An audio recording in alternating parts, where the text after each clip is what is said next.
আমার অনেক ভিউয়ার্সরাই আমার থেকে গ্রামবাহারের গুড়ের রিভিউ জানতে চেয়েছিল, কারণ পিঠের মরশুমেই গ্রামবাহারের গুড় দিয়ে আমি কয়েকটা পিঠের রেসিপি বানিয়ে শেয়ার করেছিলাম আপনাদের সাথে। তাই আজ এর রিভিউ শেয়ার করতে চলে এসেছি।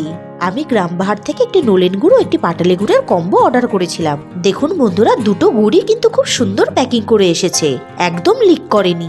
আর আমি অর্ডার করা 7 দিনের মধ্যেই পার্সেলটা ডেলিভারি পেয়ে গেছিলাম। এবার আমি এক একটা করে গুড়ের জার আপনাদেরকে খুলে দেখাচ্ছি। দেখুন এর কালারটা যেমন সুন্দর, টেস্টটাও দারুণ ছিল।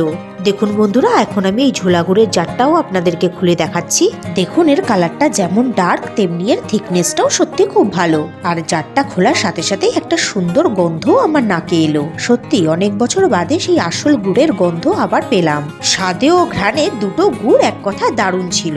আমি পাটালি গুড়টা দিয়ে চুষির পায়েস বানিয়েছিলাম, অপূর্ব হয়েছিল খেতে বন্ধুরা। গ্রামবাহারের গুড়ের কোয়ালিটি বাজারের গুড়ের কোয়ালিটি থেকে অনেক বেটার, তাই আপনারাও ট্রাই করতে পারেন।